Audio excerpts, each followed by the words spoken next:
All right, so we got about 1,200 miles on the 300R, maybe a little bit less, and so far, damn thing's still holding up. Hasn't fallen apart on me yet, and I've definitely downed this bike a few times. These hand guards have been used a lot. These are the OEM bars, they're still not bent. OEM hand guards, you can see they're wearing off and finally getting warm, where I'll need some new ones. I cracked my radiator shrouds in a fall, not a big deal, but those are just some Husky shrouds. We got some Husky disc protectors. Basically everything I can change over to a Husky part I've been doing. That way I can just source them easier in the future. But like going over this bike, the suspension has seemingly held up. I haven't actually opened anything to see what's inside or gone through it. Like, I'm kind of scared to open my forks and see what they look like inside. I have no idea what I'm going to find, but it works relatively good for this kind of trail stuff out here. Just like some single track, double track, not gnarly hard enduro or anything like that. So suspension's pretty damn good. Engine has really kind of impressed me. It's not a fast engine, it's not a crazy engine. Not going to rev super fast or yank you out of the seat, but it's kind of just a nice, reliable engine that'll kind of keep going. And they say it puts out 30 horsepower. I think it's probably a little less. It's probably about 28. It's what it feels like.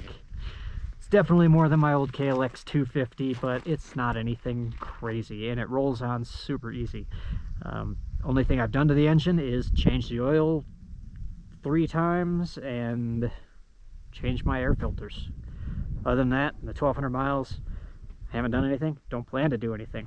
I don't plan to check my valves until about 3,500 to 4,000 miles. So it's got a long time till I plan to open the engine up. Brakes have held up fine. Most things have just kind of held up. There's been little things I've added on to make it better. Like, there's just little tweaks you can do with these, like the OEM clutch perch sucks. It's horrible. It's not bent right. It loosens up. It's just bad. Much better to just get a new one. The OEM gas cap sucks. Every time you drop the bike, it's going to leak gas out of it. This is a KTM gas cap. The OEM rubber inserts that go under your handlebars here, where it's, see the blue? That's a metal insert now. But the rubber ones give way after, I don't know, 5 hours, and then your bars start wobbling back and forth. Let's see what else. I do have a new front tire from a Husky FE300R I'm going to put on here, and it's because there's kind of a poor design of the bearings in here that'll wear on the bearings a lot sooner. So I'm not going to use this tire for as much of my trail riding, and maybe use it as more of like a dual sport tire where it's not getting bounced around as much and not where the bearings is hard.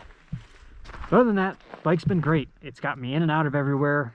It's not like overly hot as far as the engine. It always starts up. The e-start is phenomenal.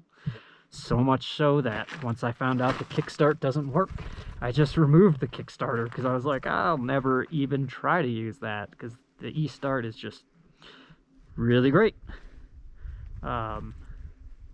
So yeah, for $5 grand, I think it's a decent bike after putting about 1,200 miles, or roughly, I don't know, 70 hours or so. And it's mostly just kind of dirt stuff.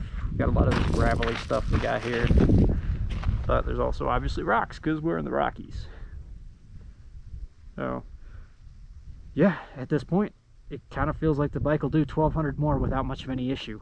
I don't have any fears that something's going to break on me or something's just going to fall apart. I had the bike down enough times where I know I can down it and I can get it right back up and it'll start back up. So all in all, I got to give some props to these bikes. They require a lot of work when you first get them to set them up, but once you get them set up, they're pretty damn decent bikes, especially for the price. So yeah, on that note, this rider.